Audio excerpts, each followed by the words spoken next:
Aujourd'hui, nous allons parler de ce qu'il faut faire lorsque vous terminez l'incubation de vos poussins. Très souvent, ces chers, nous parlons de comment réussir l'incubation des poussins. Nous parlons de comment faire la réception des poussins.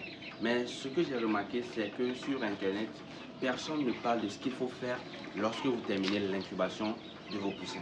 Dans la vidéo d'aujourd'hui, nous allons ensemble voir comment se fait l'éclosion des poussins et nous allons voir les actions à mettre en place et ce qu'il faut faire pour pouvoir assurer une bonne viabilité de vos poussins. Si toi aussi tu fais l'incubation des poussins et tu veux savoir ce qu'il faut faire, les actions à mettre en place pour pouvoir réussir le démarrage de tes poussins, reste sur cette vidéo jusqu'à la fin pour ne rien rater. Et sans plus tarder, on se retrouve juste après le petit générique. Pour ceux qui sont nouveaux sur cette chaîne, je m'appelle Dinaglo Freddy, je suis un technicien agricole. Et sur cette chaîne, nous parlons généralement de l'élevage, nous parlons des techniques, astuces et conseils pour pouvoir réussir en élevage. Et ici, nous parlons également des incubateurs. Nous parlons de comment réussir l'incubation et l'installation des poussins. Nous faisons également la fabrication et la vente des couveuses. Donc, pour tous ceux qui sont intéressés par l'achat des couveuses, n'hésitez pas à nous contacter sur nos numéros pour pouvoir acquérir vos couveuses à des prix imbattables sur le marché. Comme vous le verrez sans doute dans cette vidéo, avec nos petites couveuses de capacité 90 E, nous avons eu un très bon résultat. Donc n'hésitez pas à nous contacter pour pouvoir faire l'achat de vos couveuses. Et si tu es sur cette vidéo aujourd'hui, c'est parce que tu veux savoir comment réussir le démarrage des poussins juste après leur sortie de l'incubateur. Et donc, bien avant même de laisser vos poussins sortir de l'incubateur, qu'est-ce que vous devez faire? Vous devez déjà préparer votre poussinière. Donc, la poussinière, c'est l'endroit où va sortir vos poussins. Donc, ce qu'il faut mettre dans la poussinière, c'est tout d'abord la source de chaleur, les mangeoires et les abreuvoirs. Donc, ici, nous allons juste approcher un peu pour voir ce que nous avons préparé à l'intérieur. Donc, ici, si vous voyez à l'intérieur, nous avons notre abreuvoir, notre source de chaleur et la mangeoire déjà disponible avec l'aliment. Donc, lorsque vous préparez déjà votre poussinière, vous avez vos poussins qui sont sortis. Ce qu'il faut savoir aussi avec les poussins, c'est que lorsque les poussins sortent de la coquille, il faut les laisser minimum une journée dans la couveuse pour pouvoir bien se sécher. Donc ici, nous allons ouvrir la couveuse ensemble pour voir l'intérieur. Donc ici, nous avons les poussins qui sont sortis il y a de cela une journée. Donc ils ont passé une journée tout entière dans la couveuse pour pouvoir bien sécher. Et si vous voyez en haut ici, vous avez les poussins qui viennent tout juste de sortir. Donc vous allez remarquer qu'ils sont encore mouillés. Donc eux, ils vont passer leur une journée dans la couveuse encore. Donc, une fois que vos poussins ont fini une journée dans la couveuse, vous les prenez tout simplement et vous venez les installer dans la poussinière.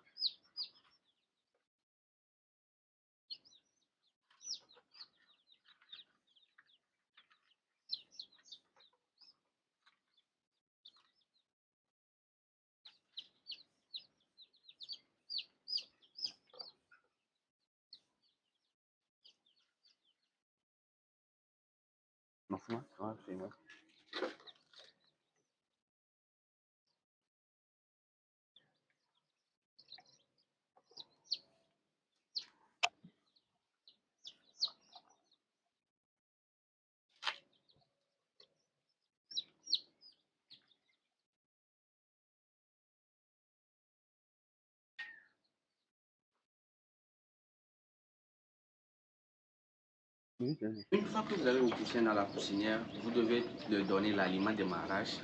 Et en plus de l'aliment de marrage, vous devez donner de l'eau. Donc ici, moi, j'ai donné directement l'aliment de marrage cher.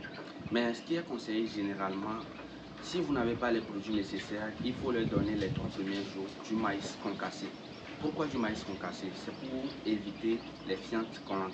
Parce que vous allez remarquer que très souvent, lorsque vous commencez le démarrage avec l'aliment de démarrage directement, vous allez remarquer que leur fiente va se coller à leur derrière et ce qui ralentit leur croissance. Donc, donnez-leur justement du maïs concassé pendant les 3 premiers jours. Et une fois les 3 premiers jours passés, vous faites une transition alimentaire pour pouvoir leur donner l'aliment démarrage. Donc ici aussi, pour faire la transition alimentaire, c'est simple. Le premier jour, ce que vous allez faire, c'est que vous prenez 75% de maïs mélangé avec 25% d'aliments démarrage, ainsi de suite chaque jour. Ce qui veut dire que peut-être le 5e jour, vous allez donner 50% d'aliments démarrage et 50% de maïs concassé. Ainsi de suite jusqu'à arriver totalement à 100% d'aliments démarrage pour pouvoir éviter les viandes collantes. Ici, les gens vont se demander pourquoi moi j'ai décidé de donner directement l'aliment démarrage. Si j'ai décidé de donner l'aliment démarrage, c'est parce que j'ai les produits nécessaires pour pouvoir éviter les viandes collantes. Pour éviter les viandes collantes, le seul produit vétérinaire que je peux vous conseiller, c'est quoi? C'est les pâturils. Donc, vous l'avez ici. Vous pouvez facilement les trouver dans les centres vétérinaires, dans les pharmacies vétérinaires. Donc, les pâturils permettent à vos poussins de mieux digérer l'aliment et donc pour éviter les viandes collantes. On utilise également les pâturils après chaque vaccination. Donc ici, en parlant de vaccination, il faut savoir que lorsque vous commencez le démarrage de vos poussins, lorsque vous avez un grand effectif, il ne faut jamais négliger les vaccins. Donc les 2 vaccins que moi je peux vous conseiller de ne jamais rater, c'est le vaccin contre le Newcastle et le vaccin contre la bronchite infectieuse. Donc il faut les faire, c'est très important. À part les pâturils, nous aurons à utiliser également quoi? Nous avons ici l'amine totale. Donc l'amine totale, c'est un produit qui a quelle vertu? Je dirais que c'est de la vitamine. Donc c'est de la vitamine, elle permet à vos poussins de mieux booster le système et de mieux pouvoir consommer l'aliment. Donc il ne faut pas négliger la vitamine lorsque vous commencez le démarrage de vos poussins. À part la vitamine, nous aurons aussi quoi? Alpha-Cyril. Donc Alpha-Cyril ici c'est quoi? C'est un antibiotique. Donc il va permettre à vos poussins de lutter contre les maladies, les éventuelles maladies. Donc il faut utiliser aussi l'alpha-Cyril. Après l'alpha-Cyril, nous allons utiliser quoi? Nous avons ici l'amprolium 20%. L'amprolium, c'est tout simplement un anti-coccidien. Donc, il vous permet d'éviter la coccidiose dans votre élevage. Donc, si vous voulez éviter des problèmes dans votre activité, il faut obligatoirement avoir ces 4 produits que je viens de vous montrer. Mais ça ne suffit pas juste d'avoir les 4 produits. Une fois que vous avez ces 4 produits, vous devez avoir un plan de prophylaxie adapté à vos volailles.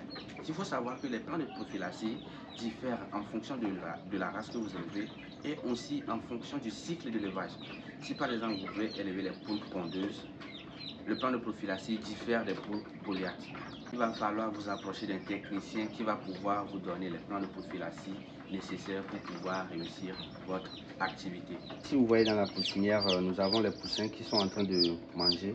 Le plus important, c'est d'avoir une source de chaleur. Ici, moi, j'utilise une ampoule chauffante. Il y a des gens qui utilisent aussi des lampes tempête ou soit du charbon pour pouvoir faire le chauffage. Mais moi, je ne conseille pas généralement ça si vous ne faites pas un grand cheptel.